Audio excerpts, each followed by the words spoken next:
Welcome everybody. This is the live taping of the episode number 40, our 40th episode of One with the Films. So we're talking about a film called Lost in Translation, which came out in 2003 with this handsome chap as a special guest. So yeah, Kate, do you want to kick us off when you're ready? Of course I do. All right.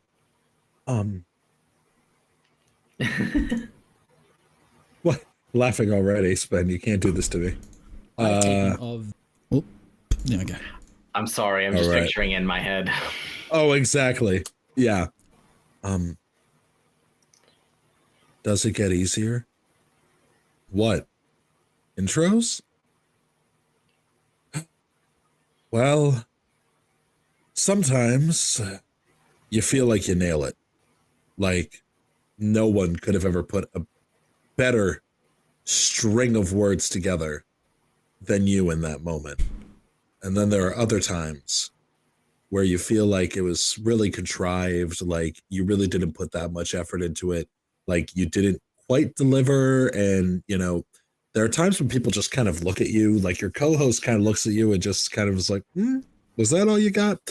And then you kind of just feel like shit for the rest of the day. And I'll be honest, like that's, you know, that's happened a couple times. I mean, after American Graffiti, I mean, you know, you kind of peak when you just rhyme every single line there and truly go all out. I mean, I'll tell you what, like, I mean, I did like the fact that I did break, and I'm sorry, I'm getting off track. What was your question? No. You know, sometimes, you know, when you really hit the bottom of the barrel, when creativity has run so dry that a desert looks like an oasis, and all you're left with is repeating a line from a movie, that's when you know that you need to reconsider your profession. So anyway, for relaxing times, make sure you sell your soul with Centauri time. Always. Now that actually cost me $20 million. That didn't actually we didn't pre-agree to this. What do you? Hey, so like I'm sorry, Nath. I try my best. I do the accounting for us. Anyway, you fucks, I'm gonna just do it. That my name is Movie Caveman the Third, and just pay attention to me. I'm unhinged. Welcome back to One with the Films, everybody. There. Hope you enjoyed that intro. I worked really hard on it, and as you can tell, and I'm with my spicy meatball, my you know, pepperoni in the sheets and a ravioli on the streets. He is not really Italian. Doesn't have anything to do with Italian. I was going to say, who's the Italian here? I'm trying to figure out what's going on. Like, how do we end up here? Me by marriage, but is that how that works? Well, listen, I'll tell you what. When you're married, you'll understand. And so, at this time, this is sort of how it's going. Woo, we're in for a good one today, people. All right. Hey, Naf, you want to introduce yourself to the fine people? Yeah, well, welcome, guys. Welcome to One with the Films. I'm Naf. I'm one of the co-hosts of this, and I'm not quite sure who that is and what's going on with him, but like that was an intro. Oh, well, so Naf, let me tell you, I am one of the other hosts as well. Movie Caveman the Third, also known as Kay, also known as Keegan, also known as Sexy. And you know, just well, okay, no, you're damn right about that. Okay, well, you got okay. 1 out of 3. All right, well, 2 out of 3. I got a ringing endorsement. There we go. Hell yeah! But we are not alone. We somehow tricked this fine person into coming back on this show. Now, I will say, Spen, you were our first guest. Way back when in this time there, you were actually our very first guest before we even had a weekly watch list. Way back when, first? Yeah. The very first? This is true. This is true. I still remember the day. Fact. I remember the day that I was scrolling through TikTok and there's just like a creator that I love has been talking about music that I've just recently followed like a week ago, and I'm like, this guy's like, he's got it. And it's just like you going, hey guys, just letting you know, like, I have a microphone and I have headphones. Does anybody want a podcast? Yeah. And I was like, me? You're like, yeah, okay. And then the rest is history. Like, it was beautiful. And what better person to bring back for our 40th episode? Big 40. Our first guest. So welcome back, Spin. Our podcast is having a midlife crisis. That's how old we are. Just Bill Murray in this movie. No, you guys are more like Scarlett Johansson. I'm like the Bill Murray of this episode. Hey, we'll take it. I will happily be Scarlett Johansson. Did you see that opening shot? Well, man, Kate, I could only dream. Did you want to be Scarlett or do you want to be Johannson? You can pick either one. You strike me as a Scarlett yourself. I was about to say I want to be Scarlett. No, I'll be Johannson. But tomorrow we can switch. Yeah, that works. Okay, I'm cool. okay with that. Well, being the little switchy boys we are. Well, thank you so much for coming to join us today, Spen, as well. And we're going to talk about a movie which is really, really great. If you guys have seen the descriptions, you kind of know what you're in for already. But just a quick reminder that you can get One with the Films anywhere you get your podcasts. So that includes Apple, Spotify, or even live like we are now, unless, of course, you're listening on Spotify, but also available on demand afterwards on YouTube as well. And as always, if there's a specific creator or guest, including yourself, or even a film that you'd love to see featured on the podcast, there's a link in the description which you can use to let us know. Be sure to stick around to the end of this episode as well, where we'll announce who our guest is going to be for next week, as well as a film that you'll need to watch before then, and you won't want to miss that. So hang tight, kids. It's going to be heaps of fun. That's true. That's really true. And, obviously we're very excited to have you guys here and everything there. And, again, just in general with Spen and everybody there, it's a great time here. But, Neff, what the hell do we do here? Well, thank you so much for asking, Kay. Like, I'm surprised lost. that I really don't know why. You ask me every week, and it's getting embarrassing. So, maybe just try and take it in this time. Okay, so we're gonna start talking. Listen, the ADHD medical shortage is really doing a number on me. I'll tell you that it's just this is not quite butterfly. And so squirrel. What I will tell you guys is for long-time listeners, for example, like Kay, you should know exactly what you're in for if you've been around for a while, so welcome on back. However, for the uninitiated, anybody who spontaneously stumbled across our little corner of the internet, welcome to One with the Films. So this is a segment on the One with the Films podcast called The Weekly Watch List, where we come back with a new film every single week, but with this cheeky little gimmick that we love. So the idea is that in every episode ever, someone is watching someone else's favorite film or one of their favorite films for the first time. And then we hang it here and we talk about it all afternoon. So sometimes it's me sharing with Kay or Kay sharing with me. Sometimes we have a guest as well, like we do today, who's brought a film for us, which I cannot wait to talk about.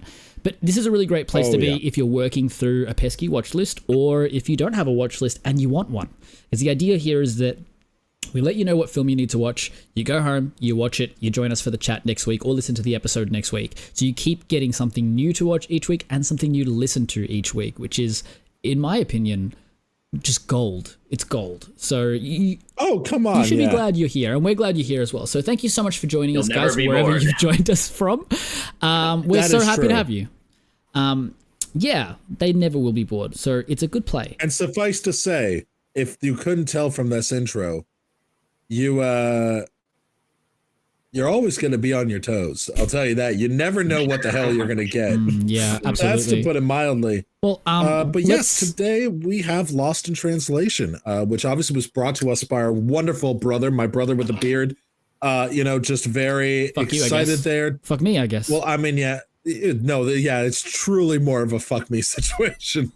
But now I gotta say, Spen, this is one that's been on my list, my personal watch list, for a very long time, and so I'm very curious as to your relation to this film, why you brought it here today. Sort of give us a little bit of a lowdown on kind of why you brought this wonderful film to us. It's a very personal movie for me. I discovered it later, so probably about 10 years after it was released. Okay. And I don't know if you guys know this about me, but I lived in South Korea for 6 years. No way. So that's cool. That explains the Korean name in your Discord. Yes. So a lot of the experiences even though obviously Lost in Translation takes place in Japan, a lot of the experiences I could relate to, and then it's a movie that I just kind of revisit every single year and find more and more to it. It really is rewarding on multiple watches. Every single time I notice something different, and it speaks to me on a different level. So that's beautiful. Yeah. Yeah, I'm really excited to get into some of that stuff as well. Like, I really want to hear, particularly because we've only watched it the one time, I assume. I don't think, like, maybe, I don't know if you had more time to watch it a second time, Kay, but I haven't yet. But I love films like that kind of unravel themselves. Yeah. No, I haven't. No, yeah, I was going to say, no, you haven't. You missed me last night. So I barely watched it once. Yeah, but I definitely want to dive into that a little bit more, which we will shortly. But are you guys interested in some like fun facts on the film before we dive in a little bit deeper? Yeah. Hit me, baby. Hit me with them fun facts. All right, baby, I got you. So, this film, starring Bill Murray and Scarlett Johansson, turned 20 last year. It's only the second film to be both written and directed by Sofia Coppola, and it remains the only film to be nominated for or win an Academy Award. It was nominated for Best Picture, Best Actor, Best Original Screenplay, as well as Best Director, which made Sofia Coppola the first woman in history to be nominated for writing, directing, and producing all in the same year. It, of course, won for Best Original Screenplay and remains Bill Murray's favorite film among his own filmography. It was shot on a mere... wow. Yeah, right? Kind of cute. Know. Like, that's nice. Yeah. So it was shot on a mere $4 million USD, 1/3 of Hell or High Water, just for reference. And it was a smash hit, bringing in 119 million USD worldwide at the box office. That is... What's the math on that spin? How many times does 4 go into 119? You're asking the wrong guy. 20, like a little over 25. Yeah, it's like 28. And yeah, so that's pretty wild. And after exhausting... That's insane. Yeah, it is absurd. But Sofia Coppola has also talked about how she wrote the role specifically for Bill Murray. She actually thanked him in her Oscar speech as well. I think she said, like, you know, people have their muse, and mine was Bill Murray, and that was really beautiful. And I've also seen some interviews with Scarlett Johansson talking about how Sofia Coppola also approached her directly saying, I've written this for you. She actually had said that she wouldn't do the job unless Bill Murray, or wouldn't do the film unless Bill Murray signed on. He was the only choice. Wow. Tracking down Bill Murray, different story. So after exhausting all options, she received the number to Bill Murray's agency, which had become an automated voicemail box in 1999. And she got that number from Wes Anderson. So she proceeded to leave Bill Murray hundreds of messages in hopes that he would sign on. And inevitably, after 5 months, he did. And the film went on to shoot for 27 days in Tokyo. Another fun fact is Scarlett Johansson was only 17 at the time of filming as well, which I did not know. I didn't know either. Yeah. Yeah. Well, it's also the only film to get Bill Murray an Oscar nomination, and the film has a very naturalistic approach to its cinematography, which was led by Coppola taking photographs while exploring Tokyo, and then working with the team to recreate them for the film using the photos as reference to really lock in that kind of like feel of the film, which now that I've seen it, like makes a lot of sense. But yeah, that's my fun fact on Lost in Translation, written and directed by Sofia Coppola. Any questions? Holy shit, Neff. Well, several, but I will refrain. But it's questions about the fun facts, not things that you're questioning. Yeah. All right, moving on. But no, truly, Spen, this was a really incredible choice. And Neff, I'm curious with you, what did you know about this film before you sat down and watched it? Yeah, and also just adding to another fun fact as well, Whoosh mentioned that Bill Murray only showed up like a week before they started filming in Tokyo too. I did read this where he only gave Sofia Coppola verbal confirmation, like basically on the phone was like, yeah, cool, I'll do it. And then she went on and did everything to prep and didn't speak to him again and was getting really uneasy around the time they were supposed to start filming. Like, is he even going to show up? And so she called Wes Anderson, who'd worked with Bill Murray a bunch of times, and he was like, he's a man of his word. He's going to show up. So just like chill, just do the thing. He's going to be there. And yeah, he showed up like a week before they started filming. So thanks for that reminder, Wish. That's a good one. But on your question, Kay, I did not know much about the film. I think I'd seen a lot of like edits on TikTok. And as I started making like videos to share as well and looking at hashtags and stuff, I could see that there's a lot of love in that sense. Like a lot of people do a lot of edits on this film. Oh, yeah. And so like outside of probably in passing on like, videos around about, things like cinematography or like, what was it? particularly like video essays and stuff that talk about, you know, how to get like feels right. Those things I may have seen a little bit of this film in passing, but besides that, like I'd not really given it a lot of thought. And funnily enough, the first film that we did on the weekly watch list was also a Bill Murray film, just to like kind of loop around this again. Yeah. Like we did Groundhog Day as our first weekly watch list episode. So Marley was, Spen was obviously on before we did like weekly watch list episodes. So we did Groundhog Day, and then I only realized over the last couple of years how few Bill Murray films I'd seen. Like my childhood was a Space Jam childhood, and so I watched that on repeat. And so in my mind, I was like, Bill Murray was a huge part of my childhood. Yeah, but it's because just of Space Jam. And also, for those who know, it's like ghosts and things like that weren't really beloved in my house. So like those big things that he was known for, like Ghostbusters, it wasn't a thing. That was never going to be watched while I was a kid at home. So we got to watch Ghostbusters this year. Well, I actually got to see the first one with some friends last year, which was cool. And then obviously there's a new ones coming out that I want to check out too. But they're awesome. So my connection to Bill Murray, while feeling like deep, isn't. It's not. So yeah, that's my connection to this film. And Kay, you mentioned this had been on your watch list for a while. Why didn't you watch it? Well, you know, it's one of those movies. It's kind of like Eternal Sunshine when you showed me that, where it's like, this is a film that has always been in the conversation of films that are like must-sees. It's always on like the top 1,000 movies you should see. It's, again, Academy Award nominated. Like, this film is beloved. Yeah. This film is clearly, you could tell by the box office, the Academy Award nominations. I mean, people talking about Sofia Coppola. Like, you cannot get away from Lost in Translation. And it's one of those films that's just so unique. But because of that, it's also one of those things that's like, because people talk about it, my avoidance, my ADHD, like, you know, opposition. What do you call it, Neff? What's the thing? Pathological demand avoidance. Yeah, pathological demand avoidance. Yeah, fuck that shit. If you tell me to watch it, probably ain't happening. Right. That's why I had to start a podcast that I had an obligation to like kind of get there. So like that's why this is.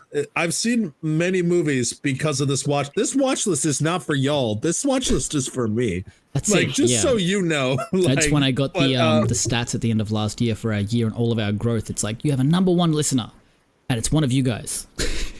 Okay.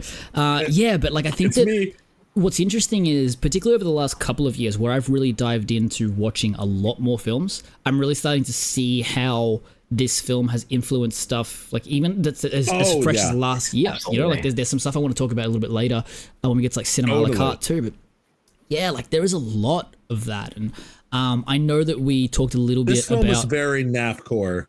I felt. It is very NAFcore. I actually wrote that in my notes. But yeah, it's very much my wheelhouse. I love this kind of stuff. So I'm really grateful for the recommendation too, Spen. And we're going to dive into a couple of topics that we've gone through as well. But before we do, Spen, any other kind of like general thoughts on this film and why you've brought it to us before we dive into the conversation? Yeah, just like I feel like particularly like focusing on Japan and Tokyo as a kind of like the huge part of the film that it is now. And you talked about the cinematography, right? And that plays a part in it. Like usually when Hollywood does Japan or Tokyo, it's like it's super overproduced. I mean, I loved the movie Bullet Train, but it's so obvious that to me that movie was not filmed in Japan and was filmed in like a back lot of a studio somewhere.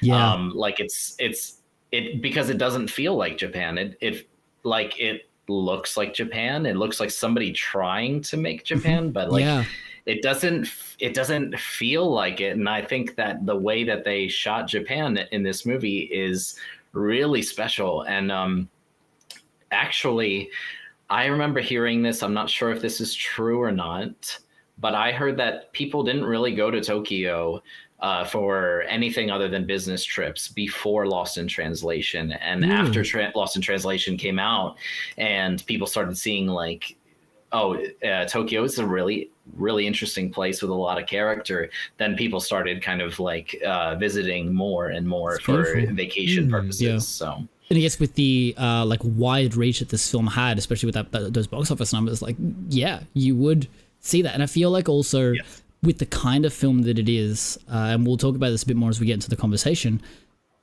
it's kind of bound to make you fall in love with its characters, one of which is Tokyo. So like you kind of, you see why you would watch this and go, you know what?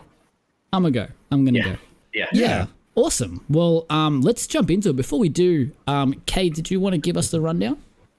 Absolutely. Well, just to make sure everybody who is listening understands, obviously, we are going to talk about this film in all its spoilery glory. Now, while we're not going to give you a play-by-play, we're not going down the plot and giving everything there. We're not spark notesing this. We're not going to avoid things that happen in the film. So we're talking about this assuming that you've seen it or you really don't care about spoilers. Now, obviously, if you want to go in fresh, go watch it, come visit us again, and listen to it here. But the benefit about us is that you can always hear like what film we're going to do the next week, so you can watch it ahead of time. Treat it like your own little book club, except it's a movie. It's a movie club. And so as we continue going on with this, regardless, it's going to be an interesting conversation, whether or not you've watched the film. So we hope you enjoy. And adding to your point before, Spen, Woos just said in chat too that this film made him want to go to Japan when he saw it years ago. So it may not be true for everyone, but it was true for Woosh. So that's enough. Hey, well, I'll tell you this, guys. You can always go and see Nav and I at Star Wars Celebration in Japan in a year. Hell yeah. So yeah, just kind of go over there. Use this as an inspiration. That's it. Yeah.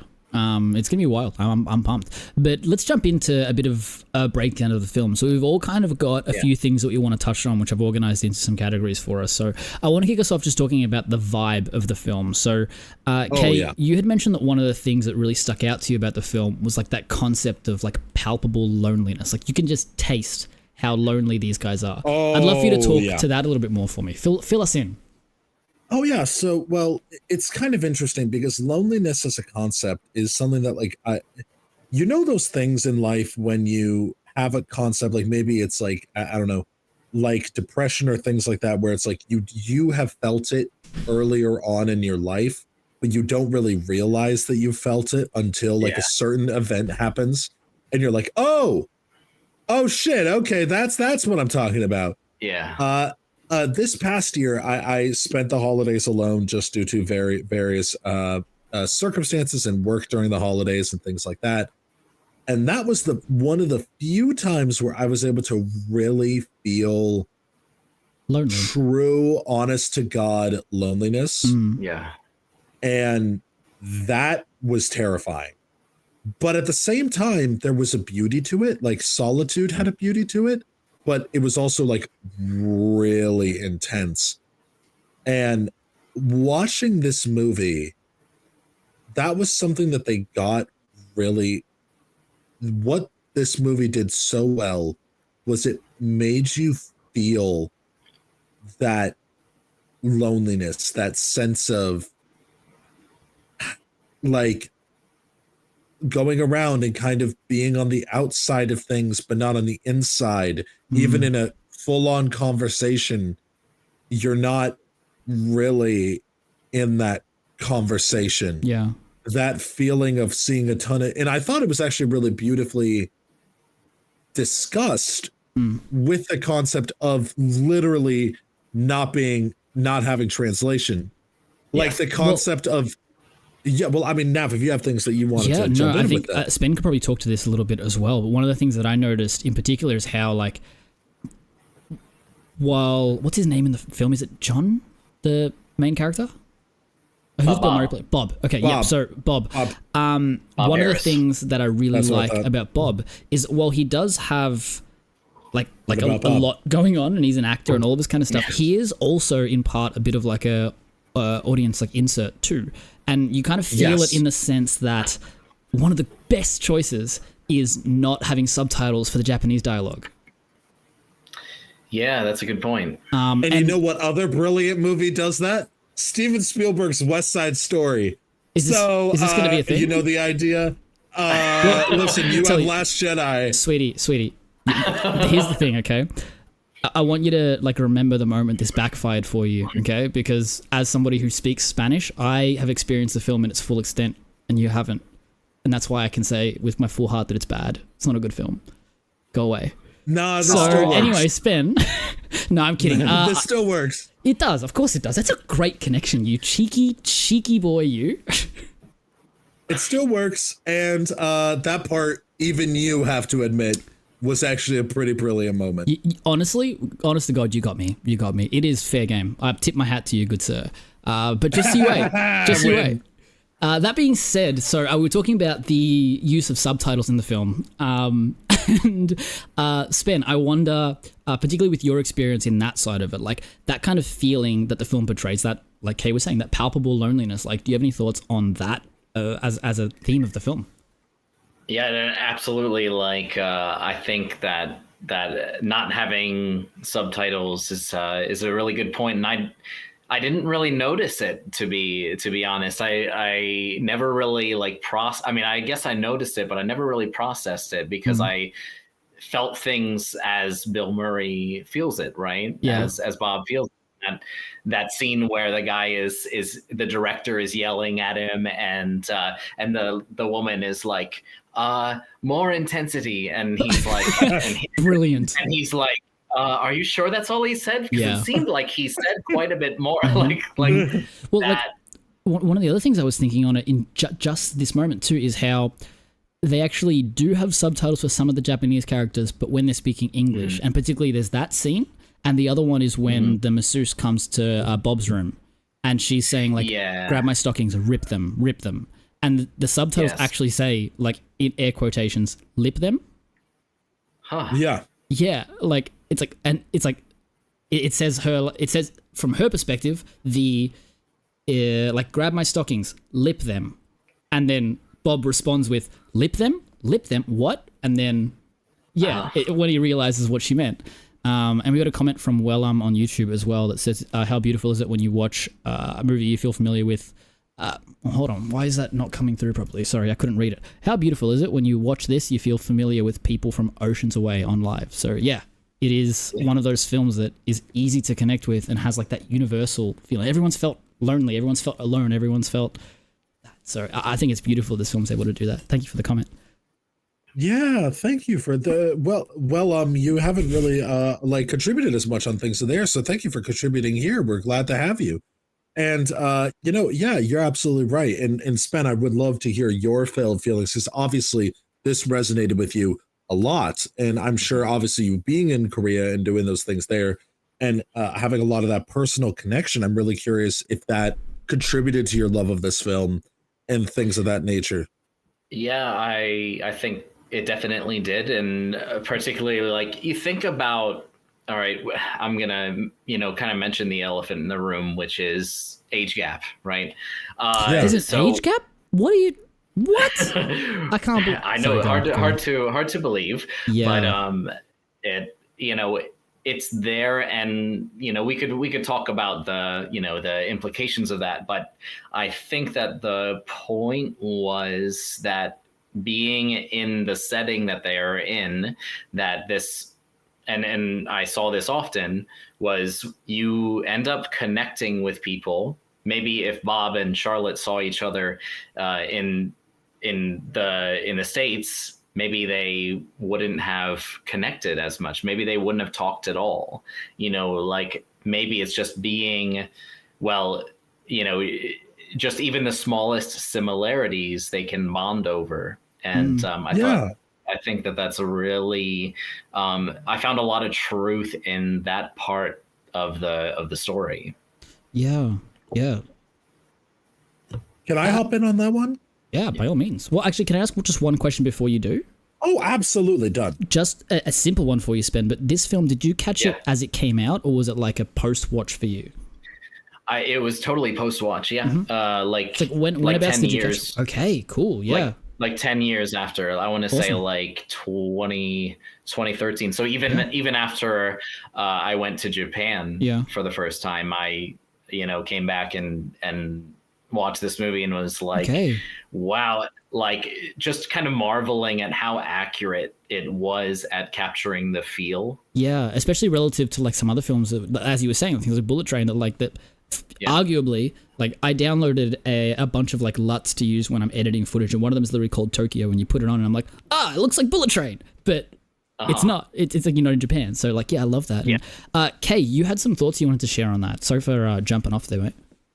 Oh, no, absolutely. And I guess kind of my feeling is, it's just there are so many times in our lives when we connect with people in odd circumstance that because we were in this circumstance, this happened. And I always, it's a type of story that resonates with me because I think that it's really interesting when we think about how we meet people. Like we talk about it often with our group that we met at Celebration, where it was like, this group was just the group that happened to go out to this one bar afterwards. And we all just kept like, easily other people could have been a part of it. Yeah. But it just happened to be this group of people that had this particular experience. And it just stayed. Yeah. Yes. And it's one of those things where I think that what this film also captured was that feeling for him of being like, I'm a fuck up, I'm a failure, I want to get out of here, I hate it here. So familiar. Like, oh yeah, we all have that feeling. And then we're like, I need to get out of here. And then you have something that happens that you're like, no, I can make it through. Yeah. Yeah. And it's just human connection. Yeah. And what I like about this is, you are talking about an age gap. And now if I want to know what your thoughts on this, but for me, it's like, I saw this, and maybe it's the ace in me. I saw this as this, very human, platonic love story. Like it's deep love, but it's deep, like friendship love. Like I didn't see them being like, oh, I'm falling in love with you. Yeah. It's this thing of like, I'm falling in love with what you've done for me.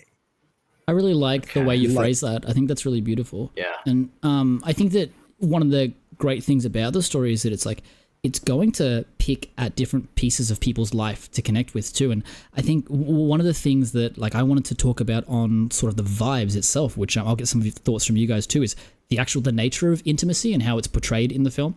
And I recall watching Past Lives for the podcast a few weeks ago and talking about the nature of how... You should check it out. Yeah, by all means, you can find that on Spotify and podcasts and YouTube. Like, go check it out. We had Johnny and Marvelous Johnny from TikTok and the Facts Guy, Star Wars Facts Guy, on for that, that was awesome. So on that one, a lot of people who talk about that film talk about how intimate it is. And I saw an interview recently with Andrew Scott and Greta Lee talking about how the film is one of the most intimate experiences that has ever been put to screen without featuring like sex ever. And generally people tend to compare the two things, like intimacy is sex and like all of that. And I think this film does something very similar to Past Lives, or probably the other way around, in that it is incredibly intimate.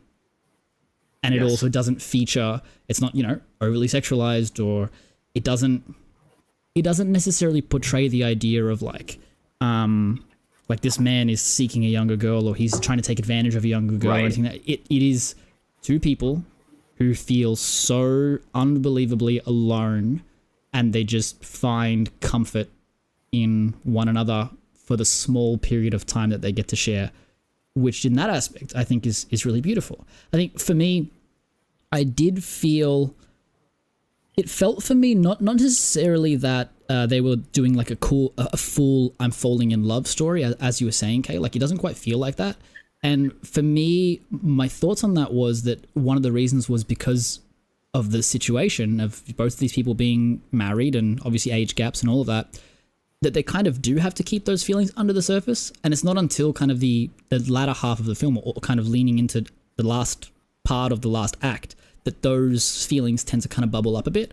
Like those last moments of him trying to figure out, I don't know how to like get her to say bye, but I'm going to walk over to the phone and I'm going to leave like a joke message on there.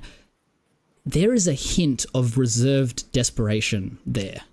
And those looks back and forth were intense. And the driving through the city and running out of the car, like these are like huge romantic gestures, they feel like to me. But You're also right. the kind of love that it's like you want to marry your best friend, right? You want to marry your best friend. Like that is, I want to marry my best friend. I want to marry my best friend. Hey, Kay, what you doing later? You want to get married? Anyway, we'll be back. But like, It's okay. We have to we have to recreate the scenes when hey, we're in going to Japan. Vegas, so That's we'll true. be fine. That's true. Yeah.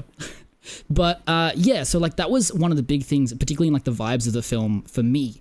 The amount of like depth that they go in to make this film feel intimate, while also feeling like you're like a third person watching this happen. It does feel a little bit like, I don't know if I should be here.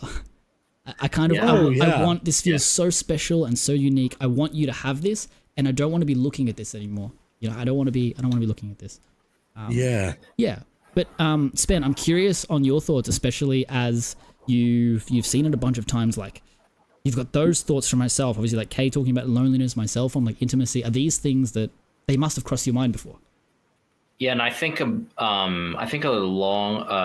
big part of that intimacy coming out on screen is the fact that they didn't really have a script for this movie. It wasn't like even though Sofia Coppola gets the credit, like basically it's not like she wrote out Bob says Suntory time is like it. Basically, how she did it was she was like, okay, here's a scene. And here's how the scene starts, and here's the finishing part of how you get to that, right? Yeah.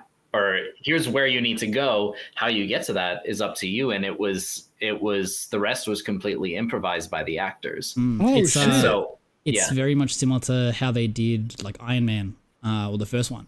And it's funny that you say that as well, because I did see that on the trivia, but also in some research a little earlier while I was trying to find some videos to share on the TikTok, and which guys, you can also follow One with the Films on TikTok. There was an interview recently that Scarlett Johansson did with Howard Stern for like the 20th anniversary of the film. And that was where I actually learned that she was 17 at the time of filming. And he actually asks her directly, is it true there wasn't really a script? And she's like, no, like a lot of the really dramatic scenes that we did were actually scripted. However, there were lots of moments in which Bill or anyone else, we were encouraged to like improvise quite a bit too, to like add to that, which I thought was really interesting. And also the script for this, I believe, was uploaded too. So you can just download it and read it. Like it's just available for public viewing. So I am curious, by the way, for any emerging writers or anything like that, this is a very fun thing. Or even just if you're curious about film or in general, there's a lot of great websites that upload official scripts after they've come out. And it's really cool to be able to read something and see sort of like what they went into production with. Like what was it on the page and what made it to the screen? Yeah, I love that. Because it's a real, like Hell or High Water is an interesting one where it's like there's not like that's definitely, a very interesting one. And but that's an interesting one. And like one of the other ones that I think works really well is like sometimes you have films that get adapted to like books afterwards too, based like on the script, and you get like full scenes from it. And they actually got to do that with The Last Jedi when they adapted that to a book after it released. They grabbed extra scenes from the script and kind of released that as a book. Bitch. Hello, ladies and gentlemen. Welcome to One with the Films. This is what we do here, baby. No, but God. They do have. I'm glad I have something to finally fight back with you with. They have the moments, like expanding on that. Obviously, they did it for like Rise of Skywalker a little bit as well. And why is your camera weird on here for me? I don't know. Can you still hear? You can still hear me though, right? I can hear you just fine. Hold on. Let me just. All right. Okay, can you just time code for me? And I'm just going to refresh that screen. Bear with us, guys. No worries, guys. Yeah, I'll time code as well. 43. Maybe I can try turning it off and then on again, my camera. No, you should be slow. Hold that thought for just 2 seconds. Oh, actually, your camera in thingy on the actual video on demand or the video streaming service is where it's like stuck. It's not on the other ones. So it might be worth maybe dip out and then click the link and jump back in again. Sorry, guys. Just, this is the fun thing of being live. We get a couple of technical difficulties, but it's not hard. All right, be right back. Oh, good. And what I'll do as well is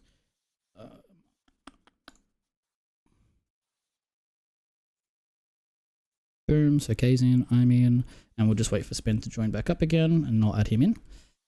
In the meantime, we got more comments as well. I would never leave my house without wearing my movie K-Man Sexiest Man of the Year shirt. I would never wash it. Like, you would have to pry it off my dead body, but then even I would fight. It feels like this is me responding through a different account, but it's not, I promise. So I was wondering about that. I was wondering, is this your Last Jedi Rocks 49? This is the one, account. Okay, Spen is back. Because listen, I'll tell you this. Listen, the Nav actually has a movie K-Man the Third, Sexiest Man of the Year shirt. I basically do, yeah. That we actually wore them on our podcast last week. We wore them last episode. If you watch last week's episode, again, another shameless plug, you can actually see us wearing the shirts that say, like, in love with my co-host. It's covered in a bunch of faces. Like, they're great. And you'll probably see us wearing them at Dietcon too, or in Star Wars Celebration in Japan as well. We're going to take them everywhere. So, yeah, you know what? Yeah, we're definitely going to go and do that. Drop merch soon. I'll get you the cup that Michael Scott merch has. At Dietcon. I feel like a merch drop at a Dietcon merch drop, I think, would be pretty cool. Yeah, I think it would. All right, well, let's jump back into what we were talking about there as well. So, Kay, do you want to thank you guys for the intermission? Done. Beautiful. And we were talking, essentially, you were giving us some insights from yourself on the film again, Spen. Okay. Trying to remember about what the script. Well, so we're talking about the script and lending itself to intimacy. I think the other thing as well, just to also put a bit more context there, was, Kay, you were also talking about how it's a fun experiment for upcoming writers or people who are just interested to go and check out. Yes, to read the scripts. So as Kay was saying, that is a really cool thing to do, and they're really interesting. And there are also lots of YouTube channels and stuff now that do things where they'll play a scene and run the script side by side, which I've done for a few films, which is really interesting. But Spen, any other thoughts on any of that? Yeah, I was thinking actually about some of the scenes, especially with Japanese natives, particularly like the scene where Bill Murray's in the hospital and he's talking. I was thinking about that. Yeah. Right. That was completely improvised. And did the people at the hospital know they were being filmed, or he just showed up and they're just what's going on here? Because it does have that kind of feel. I think they probably did. Yeah, they would have. One thing that I thought was very funny, because I was like, this is definitely improvised, because the two ladies in the back, I don't know what that person was saying, but it was cracking the people behind them up. Yeah. It was the funniest shit to them. And so very much just to see that, just to see that happen was one of the funniest shit I've ever seen. It was just seeing them laughing, keeling over because of it was just a very funny thing. And then you even see Bill Murray take a little look back and be like, what is he almost what is being said here? Do we need to cut this out of the film? Yeah, no, I totally get that. Right. So there's a lot of really cool things that they did, particularly, like I said, in the production side of this film that kind of give it the feel that it has. And one of the other points that you mentioned you wanted to talk to, which I'd love to hear a little bit more about as well, Spen, was kind of the concept of some of those Japanese in particular experiences, you mentioned about some of the religious beliefs or that kind of stuff. I'd love to know. Yeah.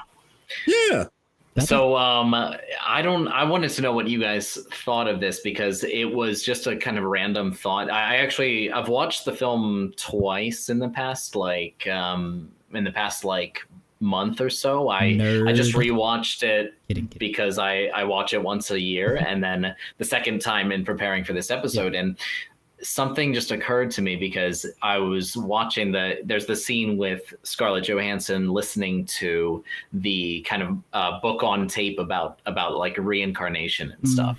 And then the very next scene, she goes to the press conference where Anna Faris's character is there, and she's talking about I think there's hope in reincarnation, right? She's so but you see it a lot, and I feel like that's not a coincidence. Do you think that they put that there in purpose? Are they trying to say that like maybe there's like a, like, I don't know. I feel like if they were to answer this, it like blatantly, it might ruin the film. But I feel like, are they hinting at like maybe like a past life connection between Bill Murray and Scarlett Johansson? I don't know. Yeah, well, what did you guys think about that? One of the things that you could compare to, particularly when you talk about a past life or past lives, you've got, in the film, they talk about that Korean concept of inyon, which was the 1,000 times we've crossed paths before finally. And it's like, this falls into that, it very well could be one of those, you know what, we did cross paths in this past life and it's not going to work out here because the nature of it's not going to work. Yeah, it's like, but in the next time, we might get a chance. And I think that in that sense, it's really beautiful. And I think that another thing to your point there was, it's something that The Good Place did as well, towards the end, without kind of spoiling any things towards the end of Good Place. But it does very much dive into those, into those concepts quite a bit by the time it finishes up, almost to the point where it's like, that's the real one, also with layers of like this other things too, like this concept of renewing energies and giving back and all of that. So I don't know that like, I don't feel that the film was kind of pushing any of that as like the only or like the primary, what's the word, like the truth, I suppose. I always find it interesting when we explore different countries, and particularly films that take place in different countries, how you get to experience that a bit as well. And you get that through like Scarlett Johansson also exploring some of the things that people do. Like it's like, if you go overseas and you want to explore, you might go skydiving, you might go to Vegas, you might go like all these places. What does she do? She goes and organizes flowers and goes to a temple. It's like, it is a different kind of serenity. It's almost like when you are most alone, who's with you, and some people who might be deeply religious might refer to that as like any, you know, it's like God who's with you or whatever. And I suppose in that sense, you only have like yourself with you. So you kind of have to get comfortable with not necessarily the idea of being lonely, but the idea of being in solitude and accepting that and making the most of that, which I think she does a lot, which to my understanding aligns very much with some of the like principles and ideas there. And I just had this thought that like it kind of shows you like the two different say hello to Phineas the cat. I saw it, What a Phineas. Is he the one who worked on that song with Billie Eilish? Did he write What Was I Made For? Yeah. Nominated for a Grammy. He produced all and of an them. Oscar. And here he is. Great work, Phineas. Good work, Phineas. We got 2 music masters on the podcast today. This is absurd. Oh, are you guys? Yeah. Anyway, go on, Spen. Go on. Sorry to interrupt. So no, it's okay. Anything for a cat. I was talking about how there was 2. It highlights 2 different kind of experiences of Japan tourism, right? And one of them is Bill Murray, where it's all very kind of like ego centered, right? He's just it's all about him. Like people all on like on him. He's on the TV. He's on whatever. People are just focused on him. And then there's Charlotte's perspective, where she is observing others and she's going through and having a very peaceful and cultural exploration, and she's going to the arcade and just kind of watching. It's just kind of people watching. And I think it's interesting to look at those different experiences. And if I may, like what I think that the film really kind of nails in that regard is that kind of beauty in observation. Like that there's a lot of beauty to that. And I would say, like, kind of to your point about reincarnation, I don't know if it was necessarily like, it feels to me like one of those themes that they could easily tell me we found it in the editing room or we put it in the script, and I would believe them both. It's one of those things where it's like but I don't think that ruins it at all. Like, I think that, or to be like, like that's how films are done. And sometimes it's like a subconscious thing. Yes. That ends up being a beautiful thing there. And I think you're absolutely one of the things, and I think that one of the beautiful things that the film does is that visual storytelling of, some of this stuff there, where like you see and I don't know, you see it in the film, like you feel this very naturalistic thing. And I know now if you had some thoughts on kind of how naturalistic it feels and, the performances and obviously like, all of these things there, but I want to know what you felt in more specifically to that end. Yeah, absolutely. So like, we absolutely want to dive into like some of the performances and stuff too. And I think that for me, there wasn't one specific one that stood out. Though I know that the two of you have some specific characters we want to talk about as well. So I want to dive into those too. For me, I found that like the collective like character work here. And as we were saying, this is very much what falls under the category of like NAFcore, which is just this is the definition of NAFcore.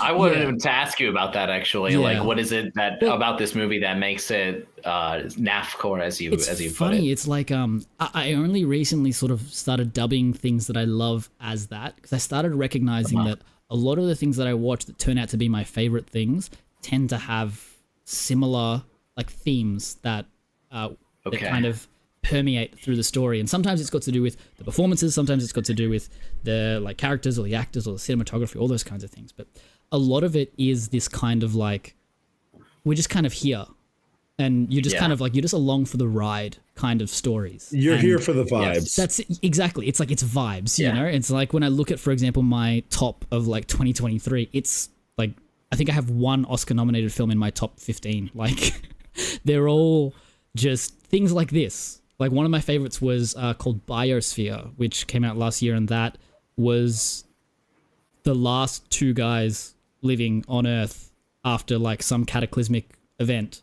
They're just chilling in like a biosphere, the last people alive, and they're just like, well, it's kind of like The Martian, but like on Earth. Like we got to figure out, how do we survive? Like how do we feed these fish, and the fish have babies, and the babies grow up, and so we got to kind of make sure that that ecosystem is always running, and when things fall apart, what happens, And so yeah, a lot of that is there, and it's these kind of quirky, like outside of the norm kind of feelings that really exemplify what NAFcore is. And I think in this film in particular, like I said, we talked about it a bit before, like the idea that she's gone and taken photos and gone, I want the film to feel like this photo, as opposed to I want the film to feel like this graphic novel that I read, or this anime that I watched, or another Japanese film that I saw. Like it's very much just going, I want the like real approach to this. And I think that similar to like how, particularly with the performances, like there are some that stand out, and I want to get some of your thoughts, Kay, on Bill Murray in particular, because for me, I found that he stands out in this film in particular as so different from what you kind of know him as an actor, but I feel like probably much closer to who he is as a person, is my feeling. Yes. Any thoughts on that, Kay? Yeah, for sure. Like from my perspective, one of the things that I was really blown away with, it's very similar to when you and I had our episode about Eternal Sunshine. We had a similar discussion about Jim Carrey, where like at first I wasn't entirely sold on, people talking about, oh, this is one of Jim Carrey's best things. And I was just like, for me, it was one of the things where I'm like, I don't know if it needed to be Jim Carrey. You know what I mean? Like, it's one of those things where it's like, it felt like Jim Carrey really trying to flex his muscle, but I felt like in that discussion, I kind of came around on the idea. But I was going to say, I remember us talking about it on the actual podcast episode. Yeah, exactly. And the idea was that with this, it was a similar thing, but I felt with this, Bill Murray as an actor, even his comedy is always kind of laced with an underlying current of, like, even his Ghostbusters character, everybody else is having a blast. His character is always the one that's like almost like the wet blanket. His character, he's just so funny at it, but it's one of those things of, change the music and this is a drama. Like his character is very much the he's always the sarcastic wet blanket of he's very Hugh Grant, where it's like, that's kind of the vibe. And to see that done with drama, I mean, I love when comedians get to show off their dramatic side. I love it. I think it's always great. I would have loved to see Bill Murray as an Oompa Loompa as well. That is true. Oh God. Wow. But like this is for sure one of those moments where you really feel every moment with this film. Like you feel that you almost want to yell at him, being like, tell me what's going on inside your head. Yeah, his eyes say so much. And it's like, you know that this person's life would be a lot better if they just said it. Yeah.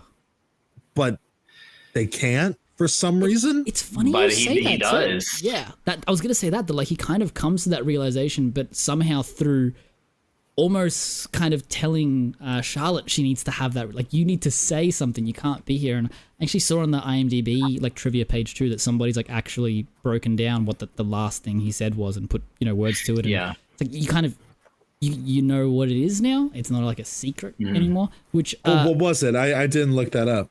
Yeah, well, I mean, like, obviously, guys, if you want to like keep that like separate from anything, nothing's been like confirmed by the creators as well, so it might be wrong, but it was like the breakdown was this is what fits most perfectly, and it was something to the tune of like, promise me when you get back you'll tell him. It was like something along those lines. I don't know if you had something different, Spen. No, that's what I heard. I don't know, something about it. Like for some reason I hear it and then I forget it immediately because I would prefer to have it be ambiguous. Yeah, but that's just from my experience. I get personally. that too. Yeah, like, no, I only agree. read it just before the thing before, and it's funny that like until Kay had mentioned those little bits there, the thought didn't actually come up into my brain again. So it's funny, you kind of like, I'm more connected to the ambiguity of it, just like yourself. But I think that one of the things that I thought in his performance as well was that he is so, like I said, it almost feels like there's so much he's not saying all the time. And you get that because particularly in those scenes that you would be very frustrated dealing with, you know, like a director that you don't understand and he's giving you direction, it's being translated. You can kind of see that he's seething behind the eyes a little bit. So it kind of teaches you a bit of like, how does this guy work? And then later you have that. Yeah. But what about you, Spen? Like, what are your thoughts on particularly like Bill Murray's performance? And then I know you also wanted to talk a little bit about like kind of the locale as well. So feel free to jump into that. Yeah, because Tokyo's very much a character in this as well. Yeah, I could talk about that forever. For Bill Murray, and I hope you do. There's nobody else that could have done it. Like Sofia Coppola was absolutely correct. You posted that video about how she called Al Pacino, was it? Yeah. Can you imagine? There's no way Al Pacino's a great actor, but there's no way he could have performed like Suntory. There's no way he could have convincingly pulled off like that kind of like just Lost. Actually, Kay, you mentioned that you just wish that he would say it. And then when he does say it, I'm talking specifically about the scene where he's in the hot tub and he's on the phone with his wife, how he's like, I'm so lost. And you like, you finally like feel it. And then his wife's reaction is just kind of like, at least I took it as being very dismissive. Like, yes, agreed.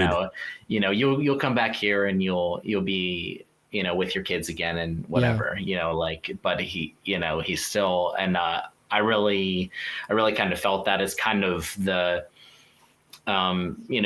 it's kind of a problem with like mental health and like men's mental health specifically, how, with the presence of toxic masculinity, like it's like taboo for men to really talk about things like that, and I feel like having it in the movie, 20 years ago was like way ahead of its time. Yeah, you're absolutely right. Sure. It's funny that you say that as well, because I was thinking on that, particularly when we were talking about Eternal Sunshine of the Spotless Mind before, where you have these moments where for a lot of, for example, Eternal Sunshine, like Jim Carrey's performance is quite reserved and there's not much going on. And you do have those moments later on where it starts to kind of ramp up and you feel it like so much more.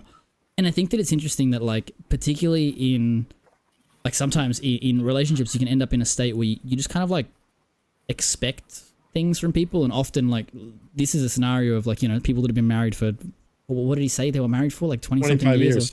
Yeah. Yeah. It's like these are feelings that he's probably had throughout that entire relationship that he's never made clear. So 25 years later, her hearing it for probably the first time, there are parts that go like, not that she's right, but like I can understand why she's like, shut up, dude. Like, this has never been a problem for you before. Absolutely. It's never been, and it's like because we don't talk about stuff, and particularly like men of that era were encouraged to not talk about stuff, and things are a lot different now too. I And believe. it's not like he was the perfect guy as well. Like it seems like you forgot your kid's birthday or these things there. He cheats on her like multiple times, actually. But the birthday's more important. Oh yeah, but it's one of those things where, to me, it's those moments there that you need to kind of be able to take that in perspective, because it's easy for us to be like, yeah, the wife isn't exactly a lovable character in this movie. Like, I don't think she's written to be likable. But at the same time, it's exactly. They didn't get an actress to play her. They just I forget who it was, but it was like some behind the scenes person like doing the voice. So it's interesting. You never see her. You just hear her voice all the time. So I mean, they do a similar thing with that. Like it was an actress that played it, but there was a similar thing in stuff like The Hurt Locker, where it's like it's a character that you barely see in the movie, but it's like kind of an important character.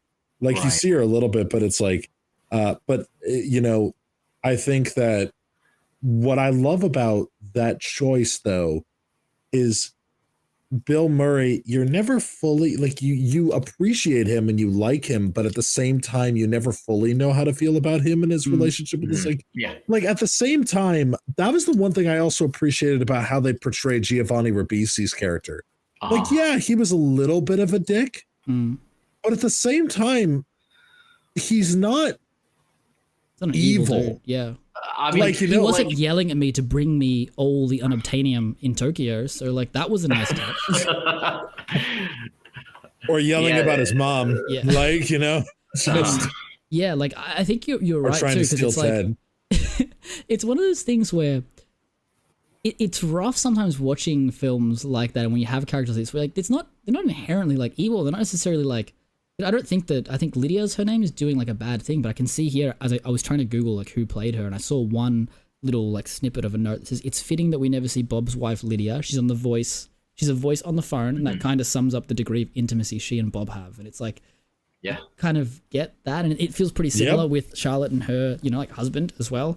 And I feel like he does give me some sus vibes in that film in particular.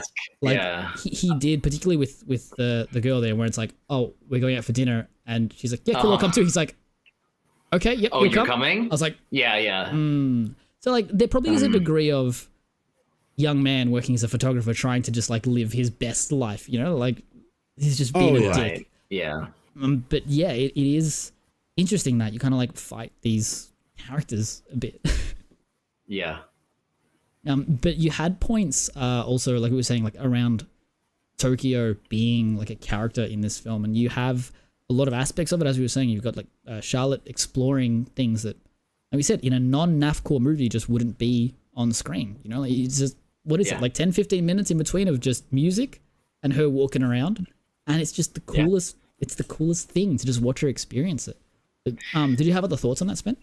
I mean, I go back to the arcade scene, like, you know, there's not really music. And actually, I think that is part of the brilliance. Like last time I was on your show, we talked about soundtracks, and, you know, like this soundtrack does something brilliant where they just let Tokyo, the sounds of it, somebody playing an arcade game, you know, like they just let the natural sounds be the soundtrack. It's not like, I feel like in a Hollywood movie, in a non-NAFCOR movie, it'd be like, and you have people coming, welcome to Japan, you know, and it would be so freaking scripted and not natural. And the way that they just shot it, the way that they just shot Tokyo. They just let Tokyo be Tokyo. It's so unbelievably rare. Yeah, I think that is one of the things that just stands out so much to me in this as well. That like they just, and particularly like some of the music that just kind of exists as like almost like a soundscape a little bit, where it doesn't feel like this intense like score. You know, Yeah. Well, it's pretty just yeah, basic, bare bones. Well, and if I may with that, like one thing that I also find so interesting is when you travel, like I think that like kind of one of the stuff that you've been kind of going to, it's like the stuff that like, you know, you see the landmarks, like even this beautiful like little screensaver I got going behind me.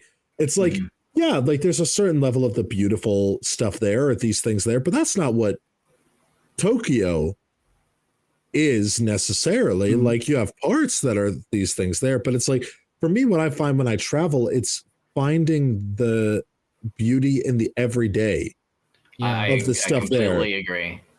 Where it's like it's beyond the iconic landmarks or the things there that make a good postcard. It's like I do a lot of street photography. And one of the things that I love doing is what I call just it's very original. It's just called getting lost in a new place. And what I'll do is I'll just walk around and I'll just kind of find things. And like, especially like I was in London and things like that, like Sweden, where we didn't really use a map. We just kind of walked or took a scooter. And it was just kind of like, let's go around. Let's just see what's around. And I'll take my camera, put a podcast in and just look. Yeah. And, you know, I think that there's something about this that this movie understands that we don't have to do, as you're saying, the ding, ding, ding, ding, ding. Like you don't have to do that stereotypical stuff. You can actually show that people are interested in the arcades. The like, yes, let's show a Buddhist temple. Yeah, that's a very beautiful thing. Let's do that. Like it's diving into like that's not all there is. Yeah, that is the real part of it. Like you could show, you know, what everyone shows, which is the Shibuya crossing, you know, all the people crossing the street. It's like, okay, that's everything, and that is real Japan. But like seeing like the mundane, right?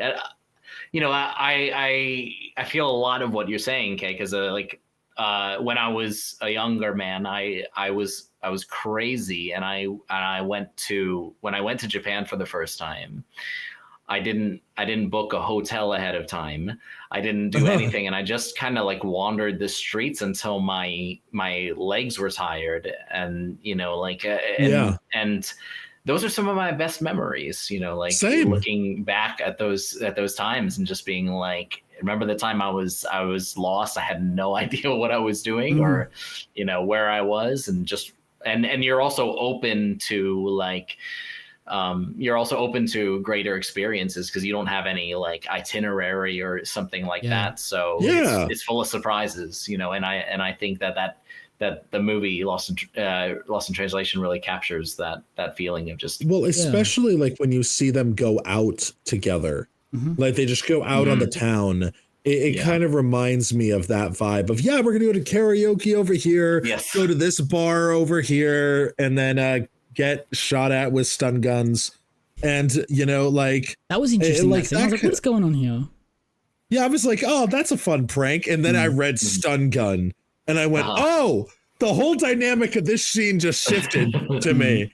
Because, like, those guys were really taking that as a very casual interaction, and I was like, all right, but like, like you said, Spen, like stuff like that is when I travel, it's the stuff that I have actually now looked back at my life and gone, I want to do more of that. Like I was telling Nav about something that I got planned for like later on in the year, and I'm like, this is something that I kind of want to be a regular thing in my life, is to travel and get lost. And like, you know, I think there's a beauty to that. And I think it's beautiful when you find stuff. I joke around to my dad, like, you know, I'm like, it's a beautiful thing for me to go and find something that I don't know if I'll ever be able to find again.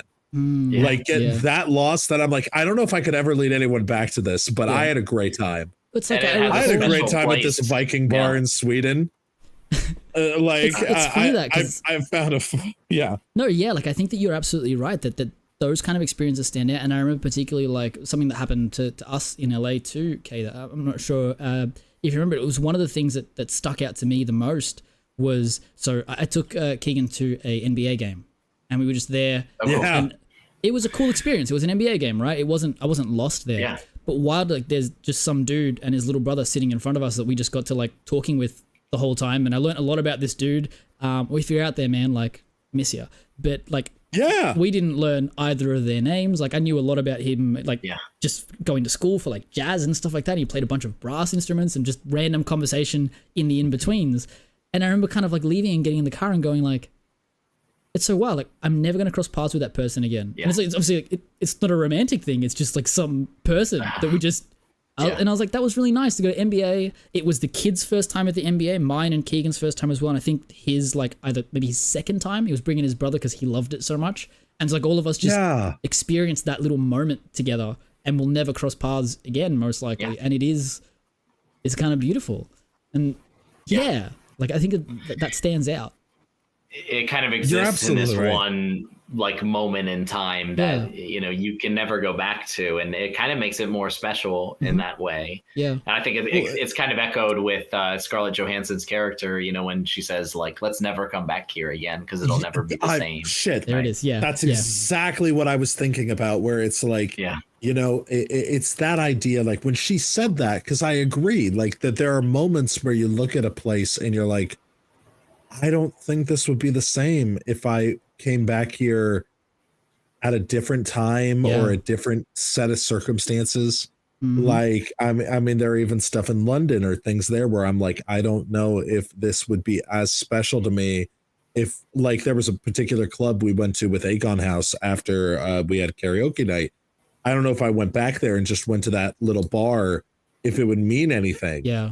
Like, you know, like it would sure be have a little bit of nostalgia, but nothing special because the people aren't there. Yeah. And it's like you can't force those moments. You can't force them to happen, and you can't force them to be recreated. Yeah. And it's like, you know, they just do. And you know, kind of one thing, Naf, that I want to know with you like this, because I feel like in those moments, it's really important that we kind of find comfort. And, you know, finding people that we feel safe around, people that we embrace. Yeah. And I was curious with you with this film, like what your feelings on kind of that sense of these characters finding comfort in one another. I'm curious to know your thoughts on that. Yeah, well, one of the things that like really stuck out to me was that it's again, it's a title of the episode. Yeah, it's like we're alone together. It's like when you're away for so long. And one of the things that I found really interesting is these characters don't share dialogue on screen until 32 minutes into the film. That's the first time that they talk. And on top of that, as the film is presented to us, these characters never introduce themselves to one another. Like there's never a, I'm this guy, and hey, you're that guy. They just show up, talk, and then they go out. And it's like, in that sense, as I said, you're in another space, you're completely alone, you're completely isolated from the world. And how do you find that like comfort? You know, you've got someone who has just something in common with you. You could probably argue that Charlotte and Bob don't have a lot in common at all. It's literally one thing. They're the only people that speak the same language in the sort of general vicinity of where they are. And I think that that's something that stood out to me a lot, because particularly with experiences we've had recently, like I remember, again, being in London and going like, you know, every one of us that's grown up a nerd, neurodivergent, or like queer or anything like that has felt like kind of isolated at a certain point in their life. Like there's no way that you haven't. And even if you don't fall into any of those like categories, like you feel it within your family or anywhere else. There's always parts of you that feel like, I don't quite fit there. And particularly going to somewhere like London, which is for me very far from home. Like it's a full day to fly from London back to Australia. Like I've got none really of my people there at all. And you go, where do you kind of find that comfort where you do feel like kind of lonely?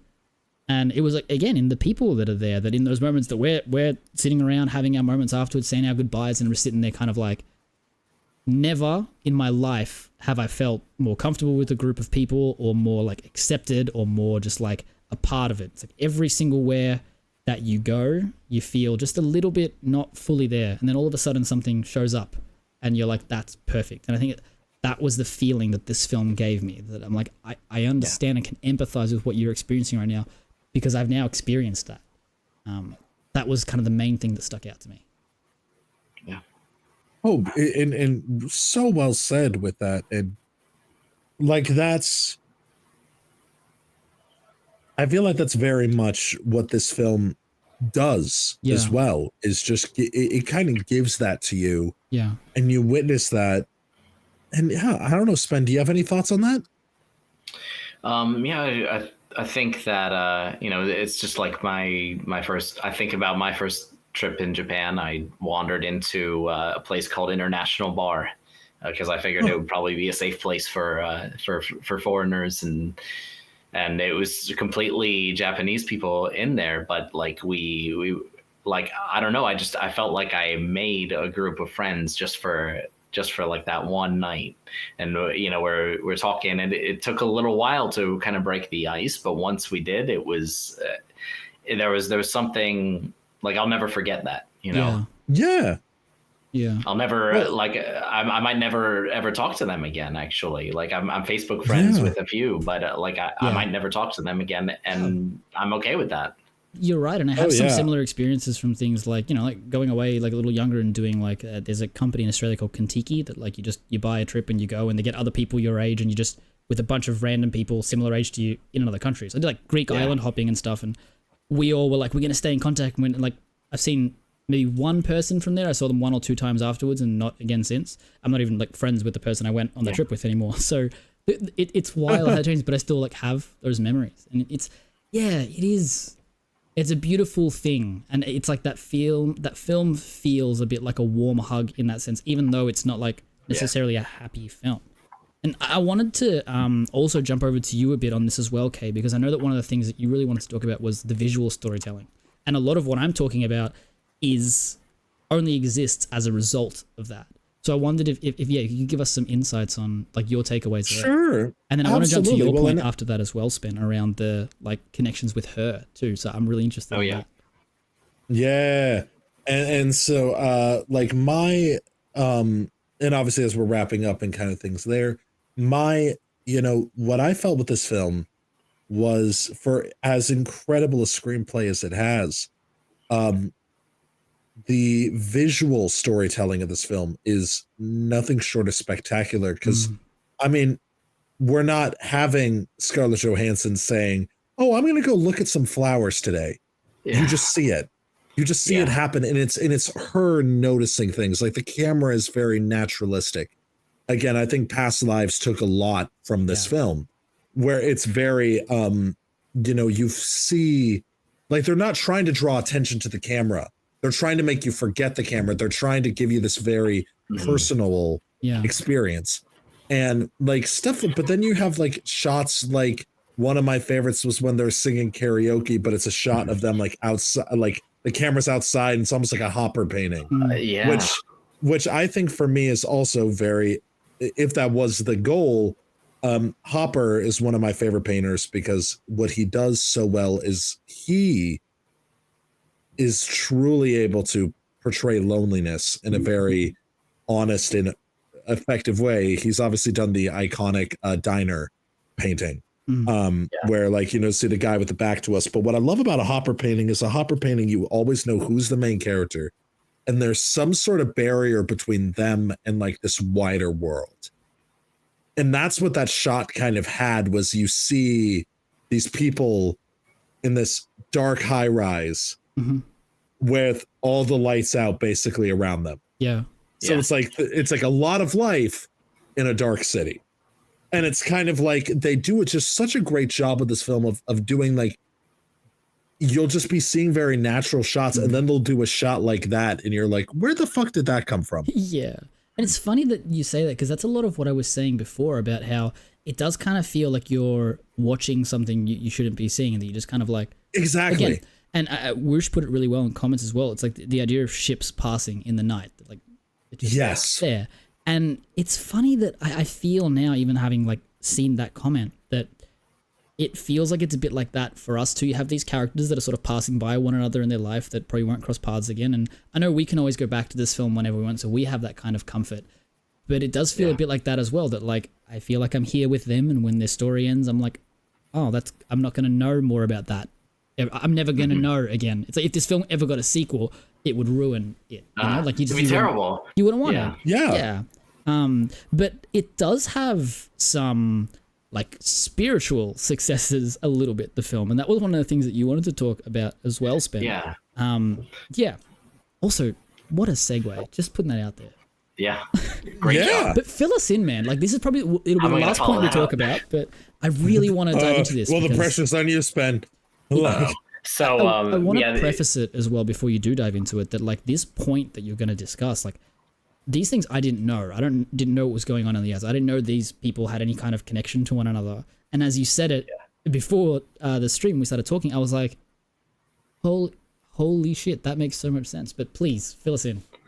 Yeah, so this movie directed by Sofia Coppola, and of course the Scarlett Johansson and Giovanni Ribisi, marriage is kind of her reflection on her marriage, her real life marriage, Sofia Coppola's real life marriage to Spike Jonze, the director. All right, who 10 years later directed a little movie called Her, which was his response, his kind of experience with being married to her and divorcing her. And who do they get to play the titular character but Scarlett Johansson?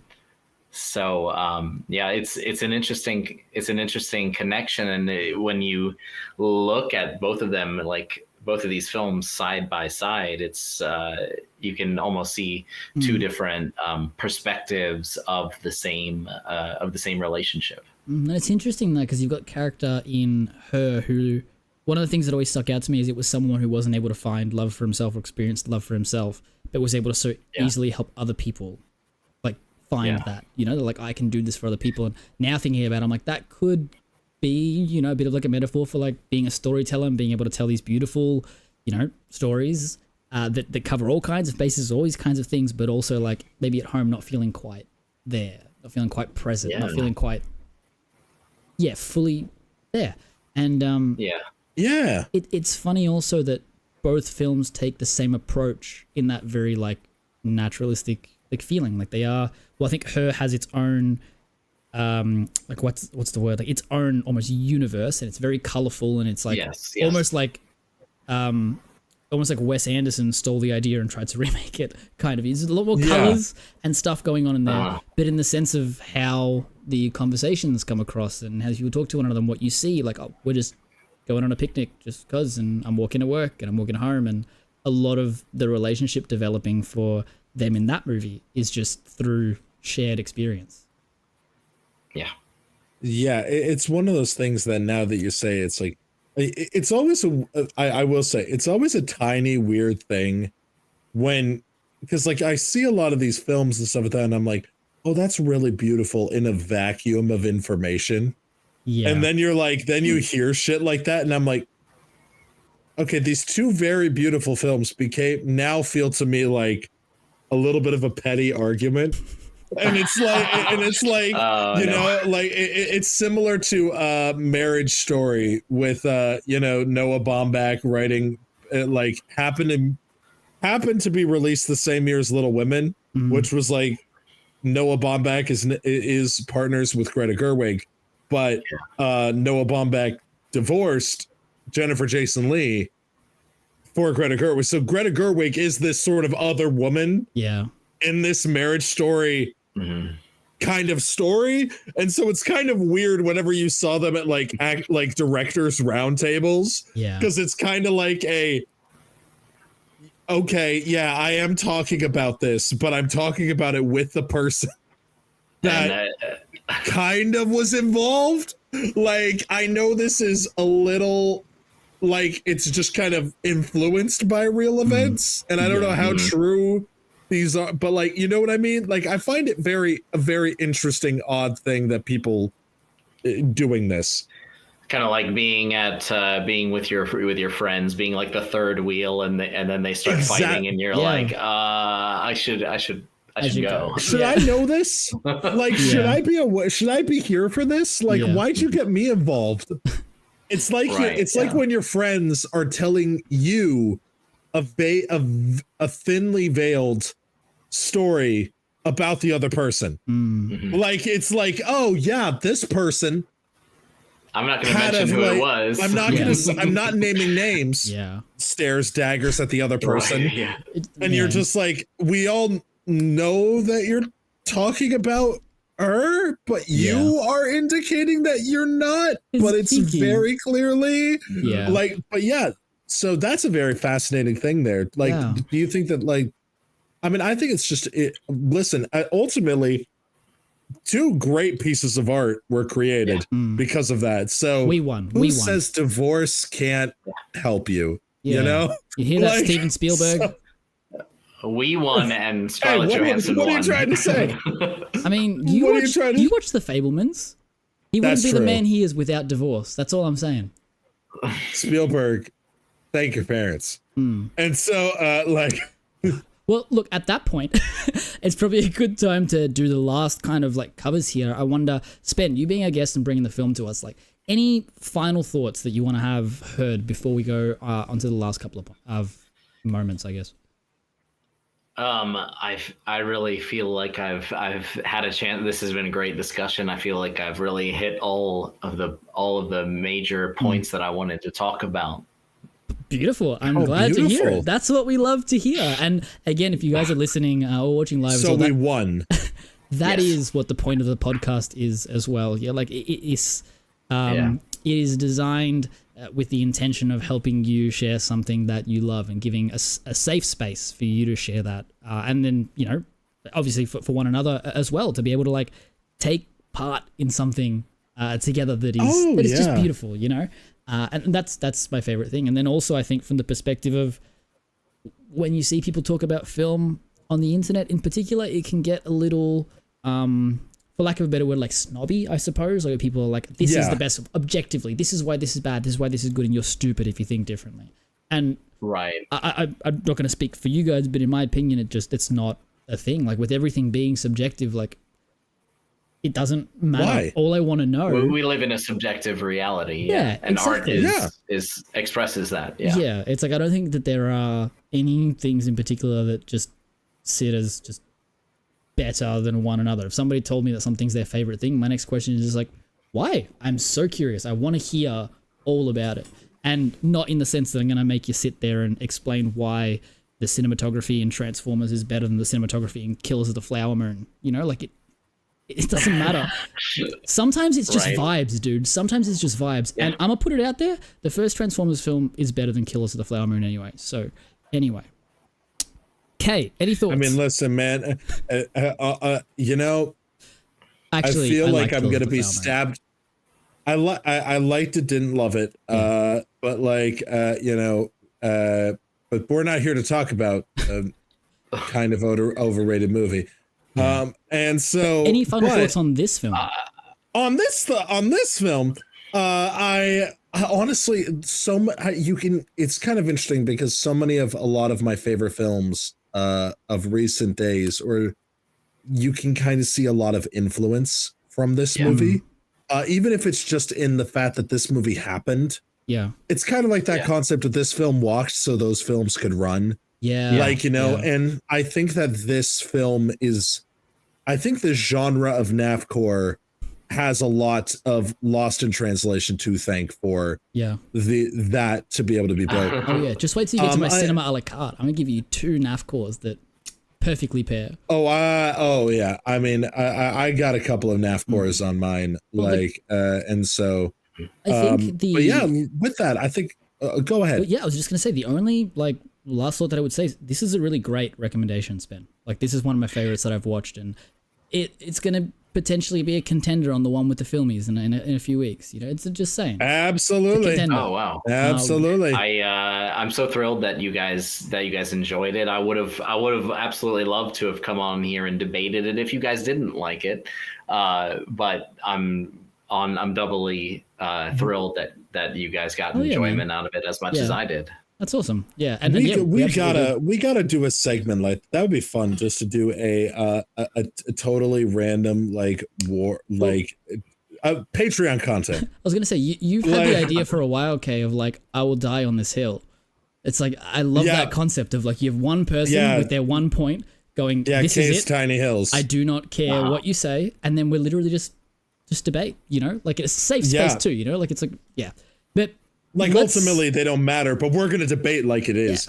But you know, that's so just if you teasers. guys want to see that, tag us in a post of something. Yeah. Well, look, it doesn't have to be like related to this. Just tag us in the post. We know what you want. Cat videos. Yeah, that's it. Just in a cat video. Be like, one with the this films, is the hill I want to die just on. Be like, got it. So yeah, this is the hill I want to die on. This cat video. Yes. Beautiful. Well, let's jump over to Cinema a la carte. For those who haven't listened to this is your first episode, this is a fairly new segment that we do where exactly what it sounds like. We're going to give you a couple of pairings to go with this film. The feeling is essentially if you liked this film, this is your next spot. Or if you haven't seen this film yet and you want an idea for what this film feels like, we're going to give you some things that maybe you may have seen before and you can go, oh, I liked that. That means I'm probably going to like this. Just, you know, things that pair nicely. Consider us cinema sommeliers. We are here to be able to to curate your taste and to be able to expand your palate just a little bit. But if you found something, it's just like finding a nice cheese to go with that wine. Absolutely. So, to get us started off, Naf, why don't you give us an example of this? This is very Naf-core, so we have the expert here. Well, like I think this film is very much your main course, right? It's your main course. And what I would recommend as an entree to go along with this film is an Australian film called Of an Age. It actually came out last year. It's available essentially like everywhere now too, but it's directed by Goran Stojevski. And it is beautiful. It actually is a very similar story. It's a kid and his best friend. A kid meets his best friend's older brother, essentially, and they kind of have a little bit of an experience, I suppose. And then, it kind of just follows that story a little bit. So, like, as a bit of an entree, that's an even more indie version of this. You know, like I said, this made like $4 million. I think the budget for, what was the budget for Of an Age? Let me just check quickly. It would be probably more just because of, you know, inflation, but I can't imagine it's a crazy amount. Of an Age, no details on the budget. Doesn't say, but yeah. Anyway, if I find out, I'll let you guys know. It was made for zero hell or high waters. Yeah, exactly. But I think that is a beautiful, beautiful film, and it does have a very similar feeling to this one. And I think that you would then go on to watch Lost in Translation, and we'd follow up for dessert with a film called Rye Lane, which also came out last year, and it's also a bit of Navcore. It's a bit, just like a touch. It's a beautiful film. It is one of the best films that I saw last year. It's actually like I've got 5 films that are equal first, and Rye Lane is on that one of those 5.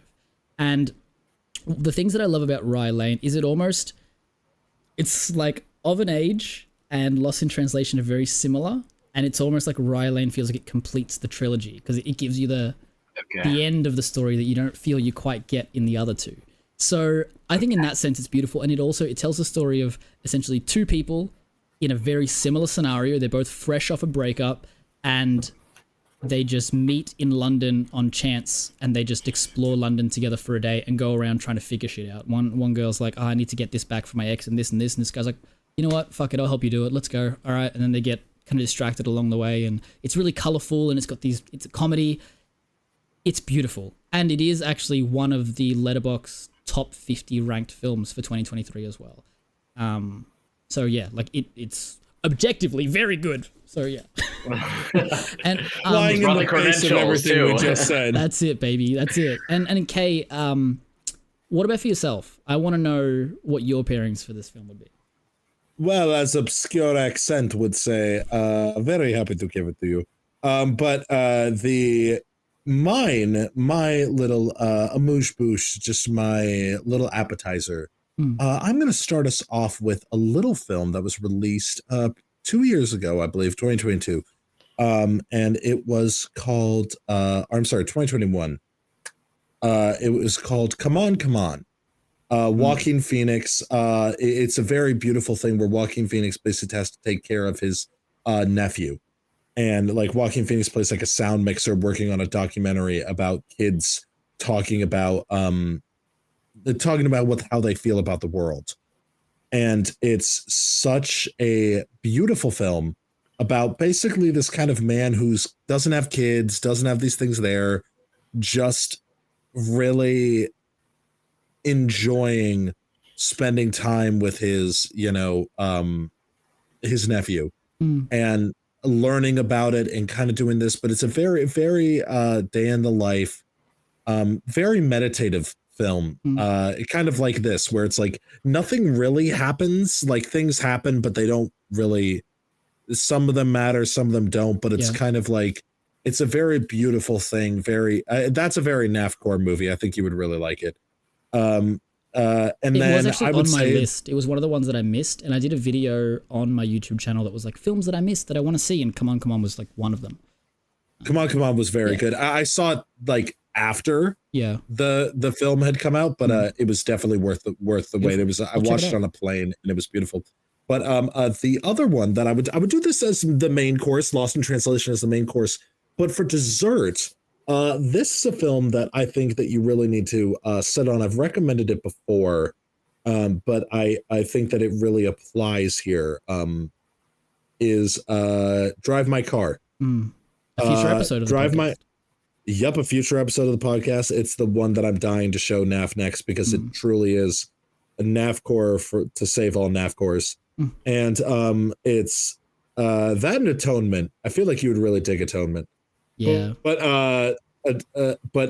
Drive My Car is about a grieving playwright or a grieving theater performer who is basically not allowed to drive when he's working for this theater company, and it's basically about him and his driver having all these talks during this thing there as he processes the grief of his wife. And it's a fucking incredible movie, one that I had my favorites of that year and then saw that movie and went, fucking gotta toss all of them out the window because that was one of the best things I've ever seen. And that's one of my favorite films of all time. So that was me with Monster film. this year, where again, it was a very last minute thing that I saw and I was like, I can't believe that this is going to jump up to number one for me.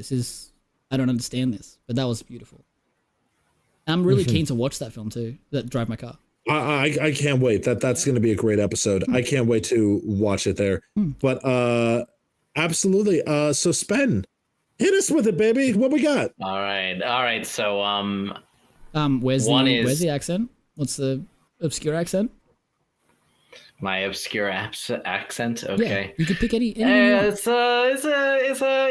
probably the worst Italian accent ever. So there we go. That's the name of the game. But even though I'm you can't offend anybody because it's not exactly an accent from anywhere in particular. Right. Hit me, baby, one more time.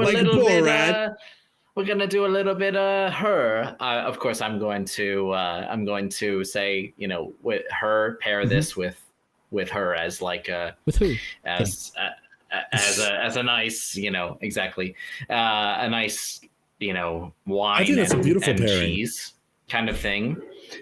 We've talked about it. We could probably talk about it more, but I would say, and interestingly, I feel like her is slowly kind of in the day and age that we live in is kind of becoming a documentary with all the character AIs out there. It's like TikTok. Every other ad I get is like make an AI girlfriend. I'm like.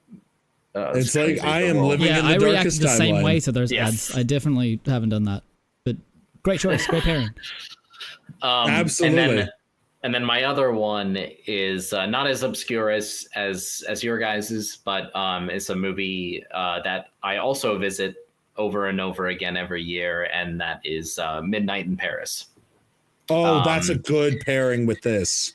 Because if you loved Lost in Translation, but it's a little bit too sad for you, I feel like Midnight in Paris is a very nice, palate cleanser. Yeah, it's super light and easily digestible, and it's also very funny. And it's also as I feel like Lost in Translation is a love letter to Tokyo.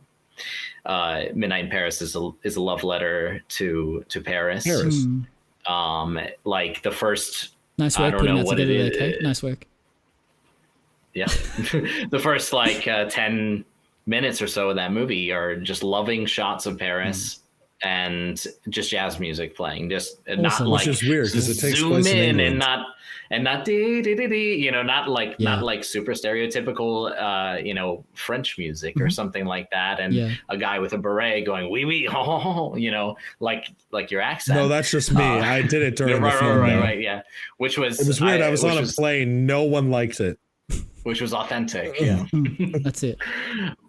But so they're anyway, they're a great pairing, and it's one of the things that I'll say is that film and also the trilogy by Richard Linklater, the Before trilogy, are ones that have been on my list for ages. As like, I'm very confident that they're going to fall high in my all-time list. But I think you and I need to watch those because we've never watched them. Yeah, I want to see them, and I'm kind of waiting. I'm hoping that somebody does bring them to the podcast too to give me like a reason to. Because right now I kind of look at them and I'm like, I'm not ready to feel human emotions yet. Give me a little bit more time, and then I'll check it out. But so that's why you need to bring some of your favorite films of last year onto the podcast, Naf, because Past Lives, I was glad I actually watched it because like, you know, happen. And you just need to keep doing that so I can stay on top of things. Yeah, we're going to have to. But look, what I will say as well as we said, obviously, like, thank you so much for joining us as well, Spen. And we did promise, as we said at the start of the episode, that we'll announce the next film that we're watching and our guests for next week as well. And just another reminder for you too that, again, if there is a guest that you really want to see or a film that you really want to see, obviously including by yourself, feel free. There's a link in the description. You can click that, fill out the form, and it'll send us those details. And we'll follow up with that creator if they're interested. And obviously, if it's you, then we know you're interested. But we're more than happy to organize times for guests to come on here. And currently, we're looking for guests to join us on season 3 of One with the Films, which will kick off sort of mid-year. So yeah, by all means, let us know. That being said, Kay, do you want to let us know what film we're watching this week? I actually got to watch it last night, but I'm really excited for you to announce this. So this is a very special one because Naf and I, like all of our guests, we're very big fans of these people, but this one is particularly special to both Naf and I because it's a podcast that we listen to on the regular. And speaking of which, like going in London and all the stories I was telling there, most of these people were my soundtrack to that whole trip. Yeah. And so we are doing The Birdcage. Oh, cool. With Dark Side Divas and Marvelous Divas. We are so excited. This has been an episode so long in the making. Yeah. We have changed films so many times, but we got here. It's going to be great. And truly, Steph and Chris are coming on next week. We are beyond excited for this. So please tune in, join, show them all the love, show us all the love from that end there. Just give us a big old welcome and do those things there. But let's wrap up, guys. Spen, where can people find you, bud? You can find me on TikTok at Spen_Kenobi.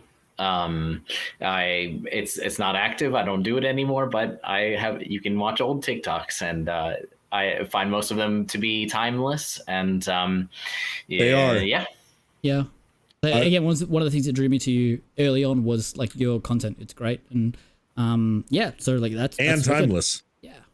Yeah. And what about for you, Kay? Where can people find you? Well, you can find me at Movie Man Opinions, pretty much anywhere you get your opinions. And you're gonna be but if you guys are really big Bad Batch fans, we're thriving. So you're gonna be able to for basically from here until about September, I feel like my TikTok is almost September exclusively going to be 2047. Yeah. Correct. Yeah.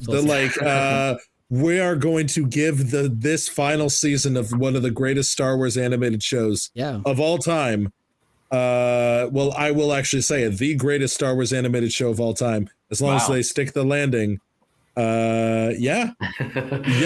gotta pay tribute to it. So if you guys are interested in that, follow along. He's only saying it because he wants to get Jennifer Corbett on the show, but it is also true. I want to get her so bad.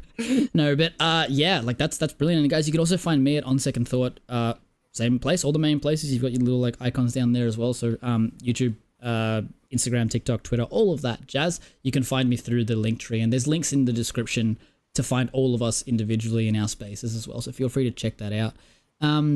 But Kay, you had a letter come through just before we went on live from an old friend, was it? I'm not sure who it was from. Yeah. Yeah, well, it was definitely Raglan did send me something. He's speaking, and he said it really stuck with me. He said Pinocchio revels in authority.